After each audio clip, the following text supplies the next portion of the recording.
আসসালামু আলাইকুম, কি অবস্থা সবার? কেমন আছেন? আশা করি ভালো আছেন।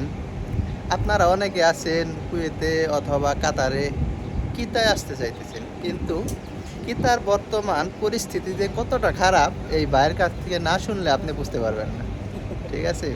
কারণ এই ভাইয়ের কোম্পানি অনেক লোক, অনেক বড় কোম্পানি, কমসে কম 4-5 হাজার লোক হবে এরকম আর কি কোম্পানিতে। তো সেই কোম্পানির সকল অর্ডার কিতা কোম্পানি থেকে ক্যান্সেল করে দেওয়া হয়েছে। কারণ আপনার যে একটা কিতা থেকে যে একটা ক্যাটাগরি করা হয়, এই ক্যাটাগরি, বি ক্যাটাগরি, এরকমভাবে ডি ক্যাটাগরি পর্যন্ত করা হয়। যার ফলে যারা যারা আর কি টার্গেট দেওয়া হয়েছে 300, তারা 300 টার্গেটে করে উপরে করে, তারপরেও তাদেরকে বি ক্যাটাগরি এরকম করে ফালাই দেয়। ঠিক আছে?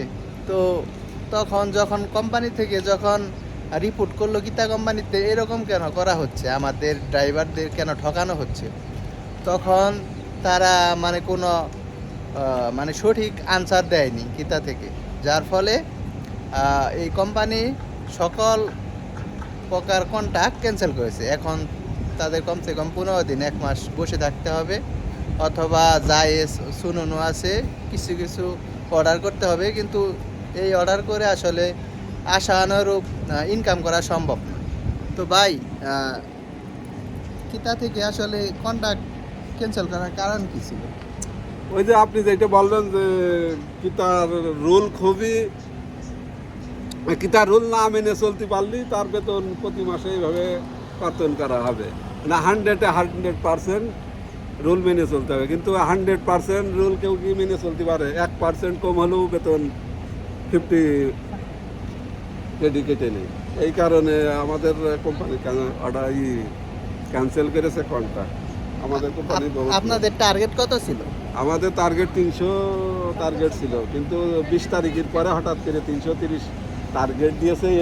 330-তে অর্ডার দিলে এ লেভেল দেবে, কিন্তু প্রায় 10 দিনই কীভাবে একবারে, মানে মানুষ তো একটা টার্গেট নিয়ে কাজ করে, 10 দিনই হঠাৎ করে টার্গেট বাড়াবে কী করে? ঠিক সেরকমই।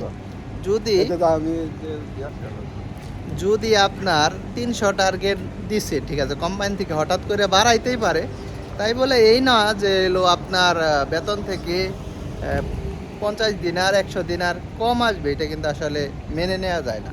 ঠিক, কিতা যদি এইভাবে চলতে থাকে তাহলে অচিরেই কিতা বন্ধ হয়ে যাবে।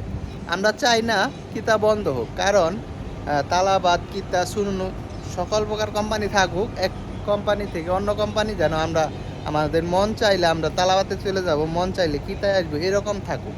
না হলে আমাদের সমস্যা। যে কোনো যদি একটা কোম্পানি থাকে, তালাবাদ থাকে, তাহলে নানান প্রকার জুলুম যদি হয়, তাহলে আমরা আমাদের ওইখানেই ডিউটি করতে হবে, কোনো জায়গায় মানে শিফট হওয়ার সম্ভাবনা নেই। তো যারা যারা কিতে আসতে চাইতেছেন, তো মাথায় রাখবেন রুলস কিন্তু কড়া রুলস। ঠিক আছে? তো ভালো থাকবেন, আর আমার ভিডিওটা অবশ্যই শেয়ার করে দিবেন ইনশাল্লাহ।